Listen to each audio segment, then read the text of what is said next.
আমি আজ দেশবাসীর কাছে ঘোষণা করছি যে আগামী জাতীয় নির্বাচন 2026 সালের এপ্রিলের প্রথমার্ধের যে কোনো একটি দিনে অনুষ্ঠিত হবে। আগামী জাতীয় নির্বাচন কখন হবে সে বিষয়ে সিদ্ধান্ত জানার জন্য রাজনৈতিক দল ও জনগণের মধ্যে বিপুল আগ্রহ রয়েছে। আমি বারবার বলেছি এই নির্বাচন ডিসেম্বর থেকে আগামী বছরের জুনের মধ্যে অনুষ্ঠিত হবে। এই সময়ের মধ্যে দেশে নির্বাচন উপযোগী পরিবেশ সৃষ্টির জন্য যা যা করা দরকার সরকার তাই করছে। এখানে মনে রাখা জরুরি, বাংলাদেশ স্বাধীনতার পর থেকে যতবার গভীর সংকটে নিমজ্জিত হয়েছে তার সবগুলোরই প্রধান কারণ ছিল ত্রুটিপূর্ণ নির্বাচন। ত্রুটিপূর্ণ নির্বাচন প্রক্রিয়ায় বারবার ক্ষমতা কক্ষিগত করার মধ্য দিয়ে একটি রাজনৈতিক দল বর্বর ফ্যাসিস্টে পরিণত হয়েছিল। এই ধরনের নির্বাচন যারা আয়োজন করে তারা জাতির কাছে অপরাধী হিসেবে চিহ্নিত হয়ে যায়। এমন নির্বাচনের মধ্য দিয়ে যে দল ক্ষমতায় আসে তারাও জনগণের কাছে ঘৃণিত হয়ে থাকে। এই সরকারের একটি বড় দায়িত্ব হলো একটি পরিচ্ছন্ন, উৎসবমুখর, শান্তিপূর্ণ, বিপুলভাবে অংশগ্রহণের পরিবেশে একটি নির্বাচন অনুষ্ঠান করা, এমন একটি নির্বাচন আয়োজন করা যাতে করে দেশ ভবিষ্যতে নতুন সংকটে না পড়ে।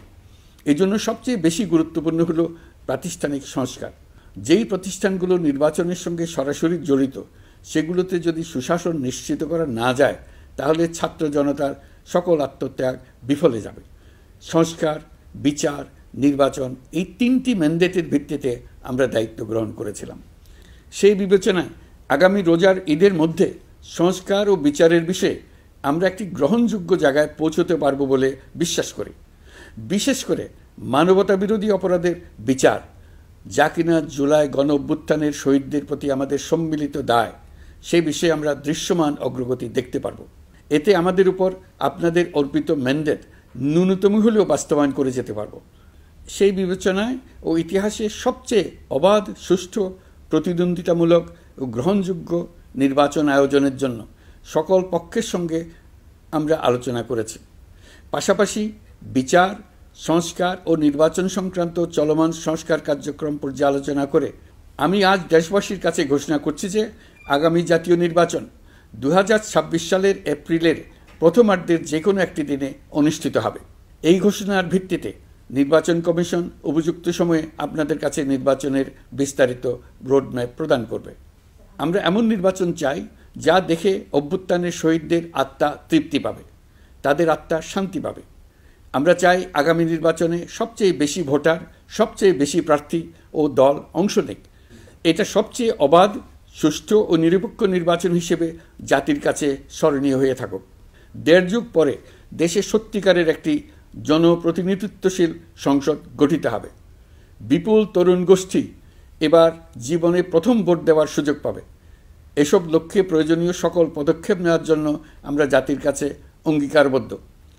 আমি দেশবাসীর প্রতি আহ্বান জানাই, আপনারা সকল রাজনৈতিক দল এবং আপনাদের এলাকার প্রার্থীদের কাছ থেকে সুনির্দিষ্ট অঙ্গীকার আদায় করে নেবেন যেন আগামী সংসদের প্রথম অধিবেশনেই যেসব সংস্কারের প্রশ্নে ঐকমত্য অর্জিত হয়েছে তা কোনো প্রকার কাটাছেঁড়া ছাড়াই যেন তারা অনুমোদন করেন।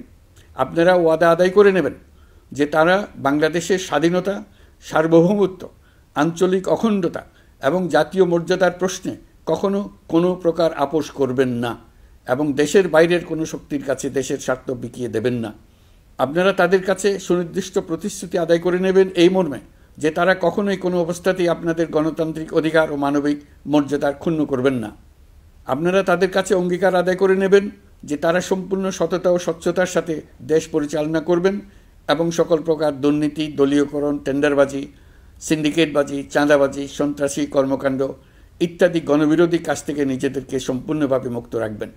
আমি আপনাদের আবারও স্মরণ করিয়ে দিতে চাই যে এবারের নির্বাচন শুধু শান্তিপূর্ণ নির্বাচন করার বিষয় নয়, এটা ছাত্র জনতার অভ্যুত্থানের আকাঙ্ক্ষা নতুন বাংলাদেশ গড়ার নির্বাচন।